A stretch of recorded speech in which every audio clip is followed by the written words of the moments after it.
In my previous video, we talked about the varicocele, what it is, why it matters, and how it affects male fertility. Today we're diving into the next step, the surgical treatment. We will go over the main techniques, how they're performed, and what patients and surgeons should know before and after the procedure.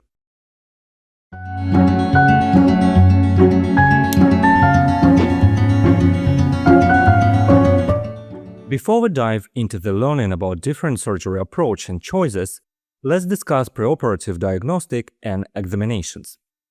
Before the surgery, palpate the spermatic cord while the patient is standing, as this position makes varicocele easier to detect.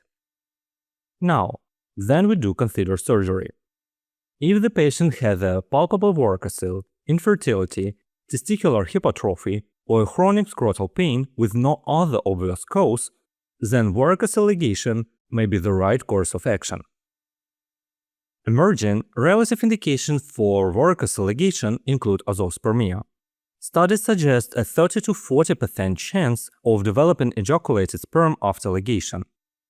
And in men with low testosterone, varicocelectomy can lead to average increase of 50 to 100 nanogram per deciliter in serum testosterone.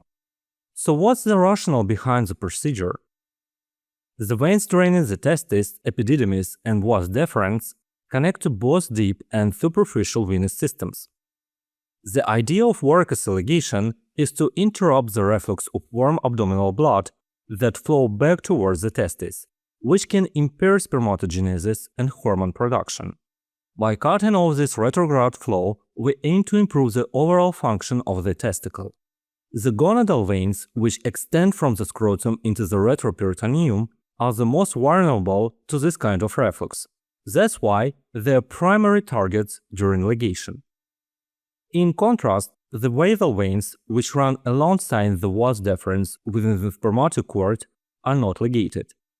Those veins aren't prone to reflux and actually become the main pathway for testicular venous drainage after surgery. Now moving to the approaches. The first approach is subinguinal. The microscopic subinguinal varicocelectomy, a highly effective technique for treating varicoceles while minimizing tissue trauma, especially to the abdominal wall musculature. What sets this approach apart is its precision. We are able to address a large number of small veins in the pumpiform plexus under direct magnification, which help reduce complications and preserve key structures.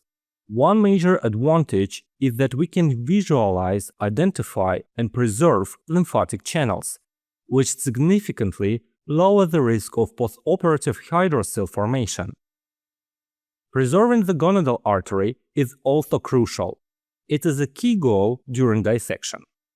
The required tools include an operating microscope, 10 to 12x magnification, fine vascular forceps, Jacobson clamps, a Kittner dissector, and a 1.5 to 3 mm high-frequency Doppler ultrasound probe. The first step is position the patient supine with a slight reversed Trendelenburg position to distend pumpiform veins.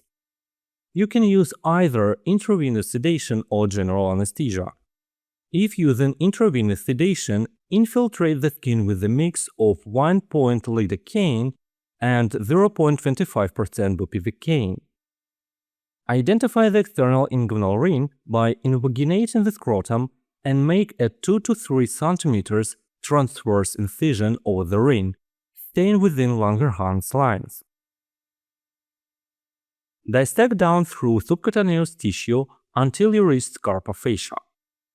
Using the index finger, bluntly dissect through the scarpa fascia and visualize the subinguinal spermatic cord within the wound. Lightly grasp the cord with Babcock clamp, draw it up slowly, and separate the chromosteric attachment with the Kittner dissector. Encircle the cord with a 1-inch Penrose drain. Clip or tie any perforating posterior chromosteric or external spermatic veins. Next, you need to place a tone depressor into the Penrose drain to provide a surgical platform. Under 6 to 10x magnification, incise the external spermatic fascia. Use a mosquito clamp to retract the fascia and expose the cord contents. Inspect the cord contents looking for pulsation of gonadal artery and confirm the location of the pocket of was deferens and its associated basal veins to avoid dissection of those structures. Using the fine forceps or Jacobson clamps, isolate the internal spermatic veins and ligate the largest veins first, using 2 or 4 silk ties or vascular clips. Division of the veins is optional after ligation. Take care to preserve lymphatics, which appears as clear vein-sized structures. Also, you can use a Doppler probe to confirm the artery, especially since up to 25% of patients may have multiple arteries. To catch any missed veins, especially if the patient is awake, ask him to perform a Valsalva maneuver. You will see small veins filled that might have been missed otherwise. Ligate those in a line perpendicular to the axis of the cord to avoid redundant closures. Once all targets veins are ligated, infiltrate the proximal cord with 0.25% bupivacaine using 25 gauge needle and 30 just beneath the external spermatic fascia. Close carpa fascia with 2 to 3 interrupted sutures of your choice. Then finish the skin closure with the 4 or subcuticular sutures. Moving to the next approach, the inguinal approach manages the internal spermatic veins at the level of the internal inguinal ring. Compared to the retroperitoneal access, it's often a more superficial and straightforward dissection. This makes it a particularly good option for obese patients, and in many cases, it can be performed under local anesthesia with minimal assistance. The instruments are same as above, but a self-retaining skin retractor may also be helpful. Start with the patient in supine position. Make a 3 cm oblique incision about 2 finger breadths above the pubic symphysis in line with the lateral border of the scrotum. This should be just above the palpable external inguinal ring and follow the natural course of the inguinal canal. Incise through the carpus fascia, then carefully clear away the connective tissue of the external oblique aponeurosis. Insert a self-retaining retractor and incise the aponeurosis along its fiber direction, starting at the external ring and extending towards the internal ring. Take care to avoid the ilioinguinal nerve, which runs just beneath the flare. Use mosquito clamps to control the fascia edges. With your thumb and forefinger, elevate the spermatic cord and palpate the vas deferens and those testicular artery. Use a curved clamp or your finger to pass onto the cord near the pubic tubercle and then slide a Penrose drain beneath it. Secure the ends of the drain to the drapes to keep the corpse stable in the field. Next, with the aid of optical loops or an operative microscope, use microvascular forceps. Dissect the fine spermatic fascia from each of the 2 to 3 branches of the internal spermatic vein.